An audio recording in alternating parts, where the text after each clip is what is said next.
Très bien, bonjour à toutes et à tous. J'espère que vous m'entendez. Ça a été un petit peu compliqué et désolé de ne pas pouvoir se voir à l'écran. Est-ce que la connexion est bonne?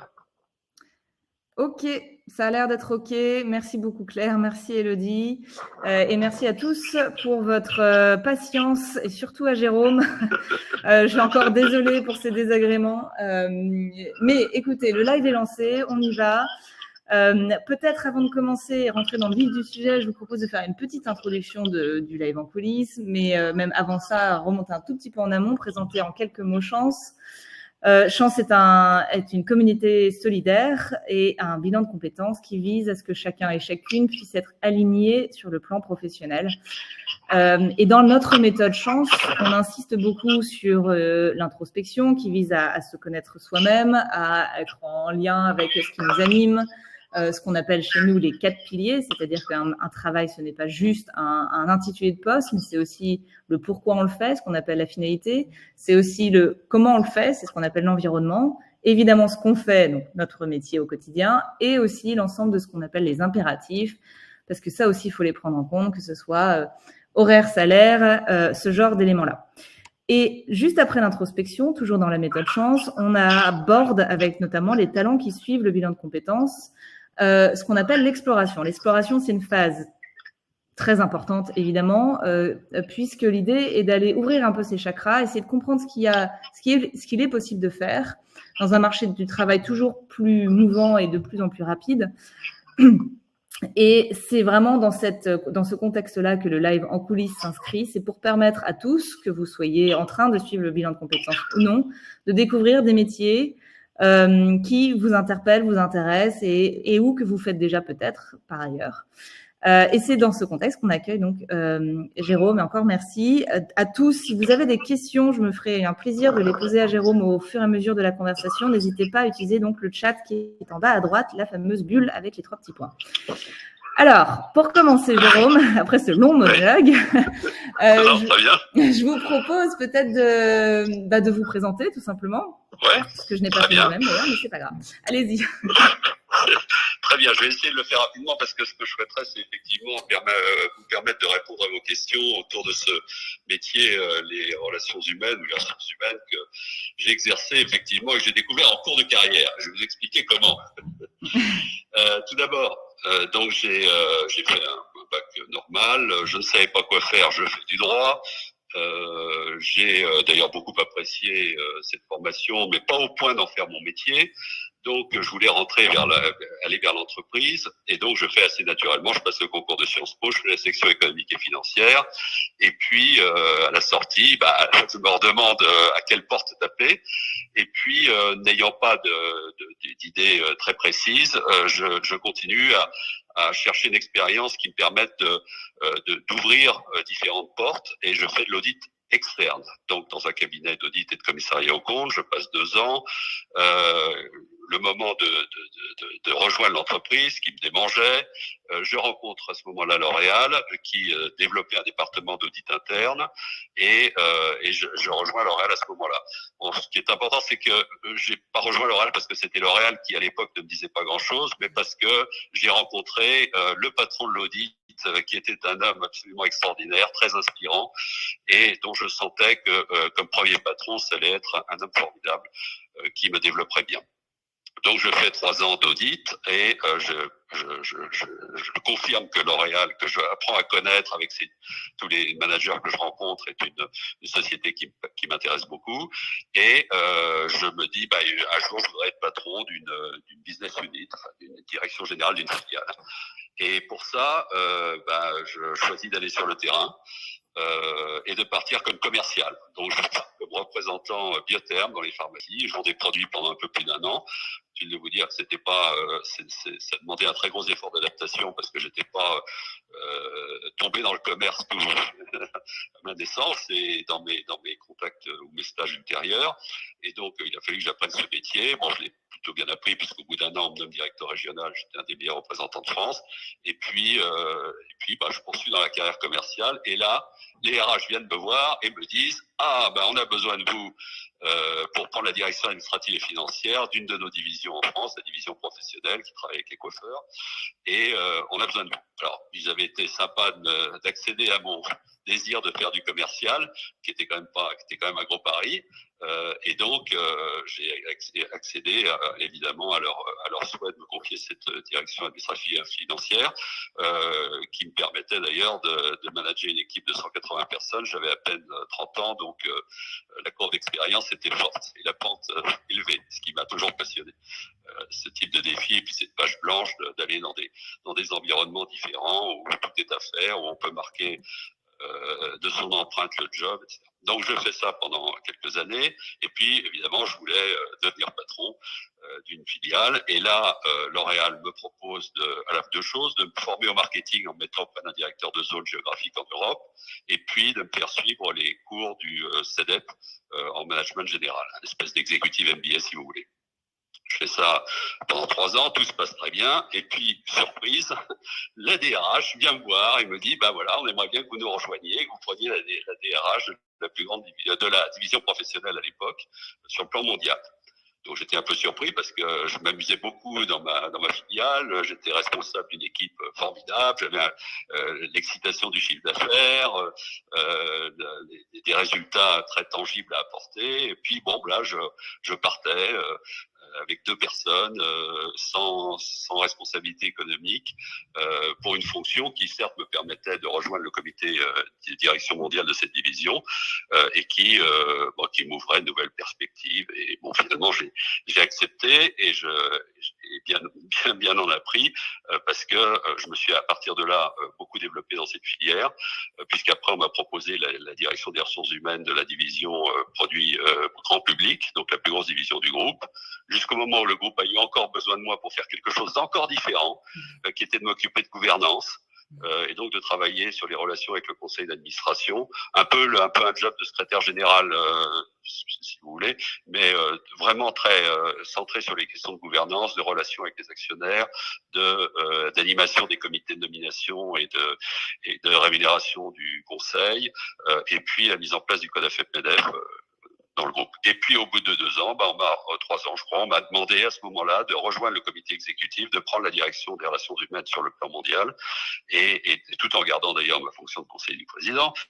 Et c'est à ce moment-là que j'ai rejoint le comité exécutif du groupe et que j'ai travaillé avec Jean-Paul Agon pendant 7 ans même. Voilà, grosso modo mon parcours. Et waouh. Merci. Alors, à ceux qui nous écoutent, vous aurez compris que Jérôme a fait énormément de choses. N'hésitez surtout pas à poser vos questions pour que je puisse au mieux les partager et que ça réponde au mieux plutôt à vos questions. C'est comme ça, c'est pour ça qu'on est là, Jérôme et moi. Donc surtout, n'hésitez pas. Alors, c'est un live au sujet du métier de DRH. Oui. Du coup, je vous propose de commencer par là en attendant les questions. Bien sûr. Pourquoi ce métier? Qu'est-ce qui vous a motivé?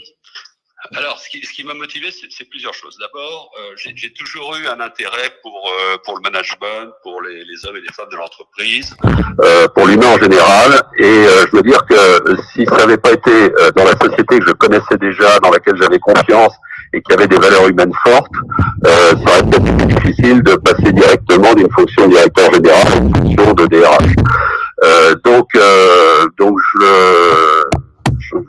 le fait de me consacrer totalement à l'humain, finalement, était une motivation importante. La deuxième, c'était finalement le poids et l'autorité qu'a cette fonction à l'intérieur du groupe et le binôme qu'on peut faire avec le directeur général.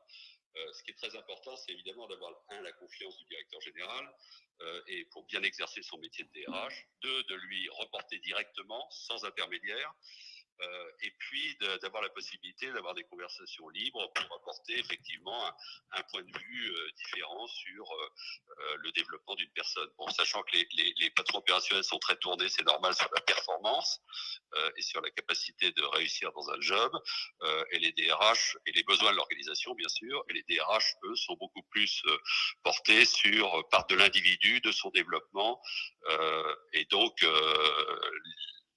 toute la subtilité consiste à faire à trouver un bon équilibre entre les besoins de l'organisation et les attentes des collaborateurs.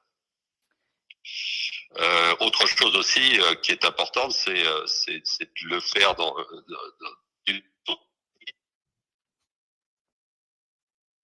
Allô, Jérôme?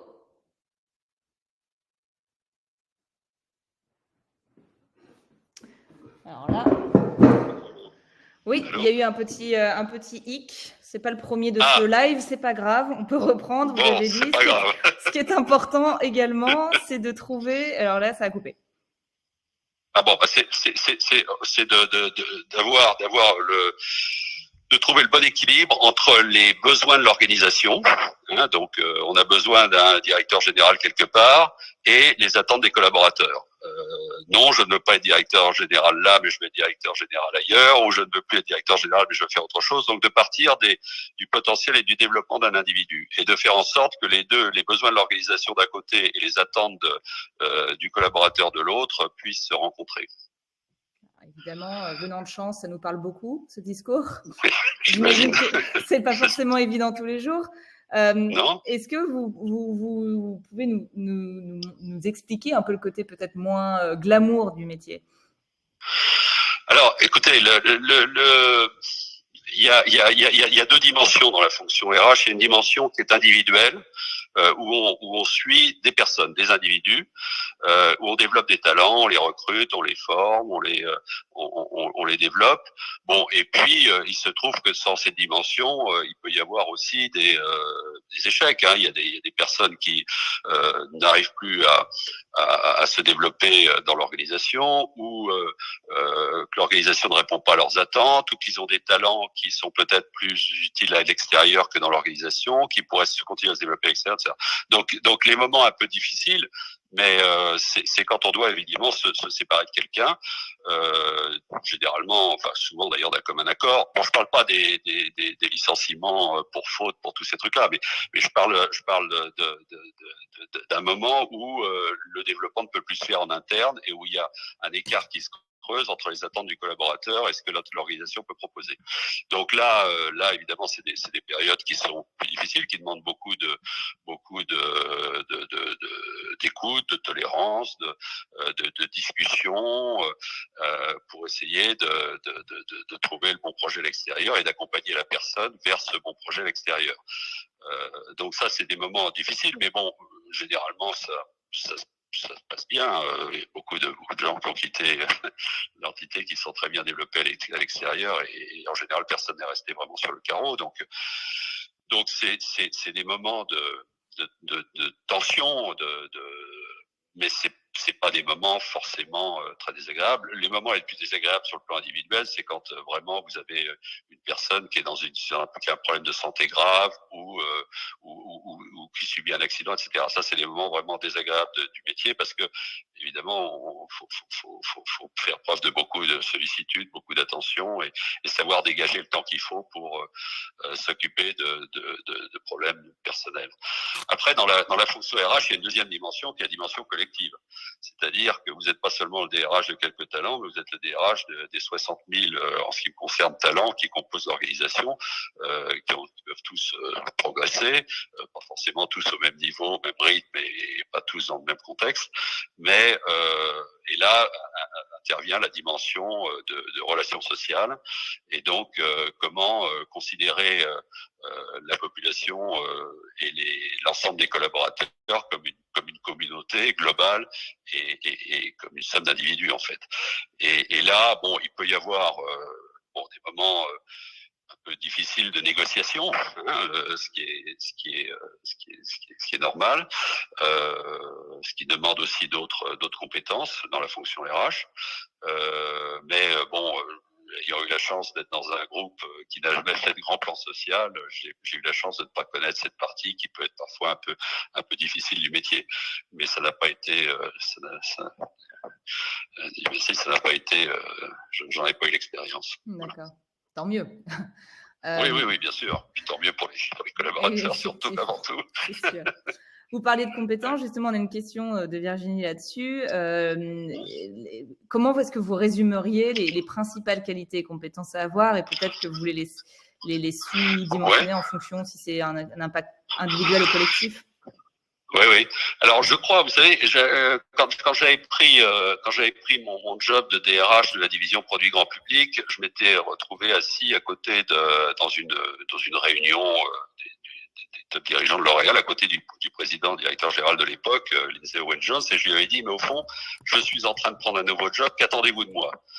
Et il m'avait répondu juste par un mot, écoute. Et parce qu'il m'a dit, nous, on n'a pas le temps, on passe nos messages, on est occupé par la performance économique, par un certain nombre de choses, mais faites-nous remonter le climat social, faites-nous remonter les cas des personnes, des individus, talents qu'on pourrait perdre parce qu'on ne répond pas à leurs attentes. Faites-nous remonter, remonter, remonter. Donc, et pour ça, il faut écouter. Et je crois que la première qualité d'un DRH, c'est l'écoute. Ça prend du temps. Ça veut dire qu'il faut aussi faire des entretiens individuels pour connaître les personnes. Moi, vous savez, dans ma fonction RH, je faisais plus de 1000 entretiens individuels par an. J'allais beaucoup sur le terrain parce que contrairement à ce qu'on croit, la DRH, où il y a tout l'aspect mécanique, administratif, gestion, d'une population, d'une masse salariale, de relations sociales, de tout ce que vous voulez, mais à la fin, c'est une somme de personnes, d'individus, et il faut les connaître. Et donc, il faut passer du temps sur le terrain. Essayer d'éviter autant que se peut les réunions à n'en plus finir, les tableaux de bord avec 60 KPI qu'on étudie tous les lundis matins. C'est un métier qui est vraiment un métier, le métier de l'humain. L'humain, c'est la rencontre, c'est l'empathie, c'est le respect de la personne que vous avez en face de vous, c'est l'écoute. Et rien qu'en écoutant, vous apprenez tellement de choses que c'est vraiment essentiel, et que c'est essentiel pour le management, parce qu'après vous allez vers le management et vous discutez et vous négociez d'ailleurs souvent, parce que il faut savoir être persuasif à ce moment-là. Donc je pense qu'il faut de l'écoute, il faut de la conviction, c'est-à-dire qu'il faut aimer ça. Il faut aimer justement rencontrer les hommes et les femmes de l'entreprise. Il faut un sens du terrain. Faut pas rester uniquement dans son bureau. Faut aller dans les filiales. Moi, je faisais un voyage en dehors de France tous les mois, partout dans le monde, puisque c'était mon scope. Donc beaucoup d'ouverture culturelle aussi. Quand vous avez un rôle mondial, comprendre que un jeune Américain ou un Américain expérimenté, il raisonne pas comme un jeune Français ou un Français expérimenté. Il y a des codes qui sont différents pour apprendre à communiquer et à échanger sur les parcours de carrière, sur leur propre évolution, etc. Donc c'est vraiment alors là pour le coup les soft skills qui sont clés pour un DRH. Eh bien, l'écoute, c'est exactement ce qu'on est tous en train de faire dans ce live. On vous écoute et on voit vos paroles, même si on ne se voit pas. Et justement, dans quelle mesure, c'est une question de Claire, dans quelle mesure L'Oréal vous a accompagné dans cette transition, dans vos transitions, parce qu'il y en a eu tellement. Oui. Alors, je crois que oui, parce que comme vous l'avez vu, j'ai fait tous les métiers. Hein. J'ai fait de la finance, j'ai fait des systèmes d'information, j'ai fait du commercial, j'ai fait du marketing. Donc, ce que j'ai pas fait, c'est la production et la recherche, mais parce que je suis pas ingénieur. Mais pour tout le reste, j'ai touché à tous les métiers. Donc, la première formation, elle est évidemment un sur le terrain et deux par votre patron. Et votre patron direct. Ce que moi après j'ai essayé dans tous mes jobs de rendre un peu et de former moi-même les personnes qui travaillaient autour de moi.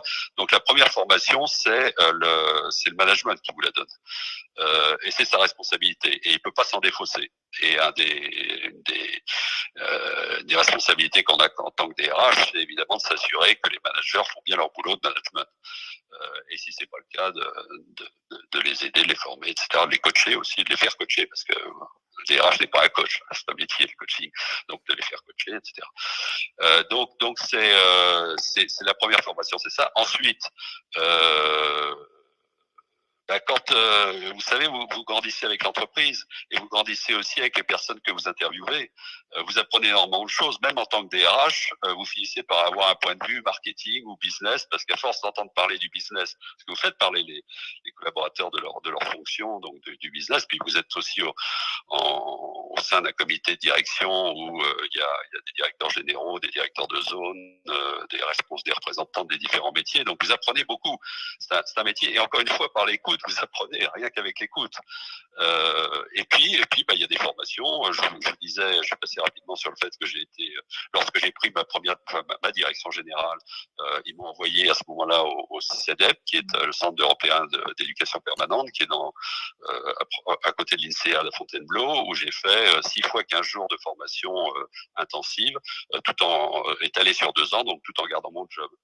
Et puis après, j'ai été beaucoup formé aussi sur la dimension managériale, le leadership. J'ai eu 2 coachings. J'ai fait après un 360 degrés. Quand on était au comité de direction du groupe, comité exécutif du groupe, on a tous fait notre 360 degrés et derrière un suivi avec un coach.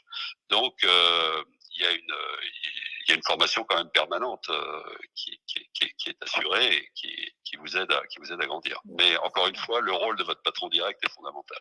C'est super. Tout ça est très sain, c'est génial. Il y a des personnes parmi dans le live qui réfléchissent à une potentielle reconversion. Oui. Quel serait éventuellement votre conseil quand on a fait autre chose avant, peut-être la porte d'entrée, la meilleure façon d'y arriver? Alors il y a différents métiers. Bon, moi je suis rentré, je dirais un peu par le haut parce que L'Oréal avait aussi un peu l'habitude de nommer comme DRH de ces grandes entités des patrons opérationnels. Donc c'était quelque chose qui était un peu déjà inscrit dans l'histoire du groupe. Alors après, sur les métiers RH, il y a différents métiers qui sont où il y a des connexions possibles. Par exemple, entre le marketing et les RH. Les RH ont besoin de personnes venant du marketing pour rejoindre soit le recrutement, soit la communication en matière de marque employeur pour la développer, soit dans la formation, qui est aussi et c'est assez intéressant de pouvoir faire des passages entre opérationnel, si je puis dire, j'aime pas beaucoup ce terme, et RH, et de faire des allers-retours.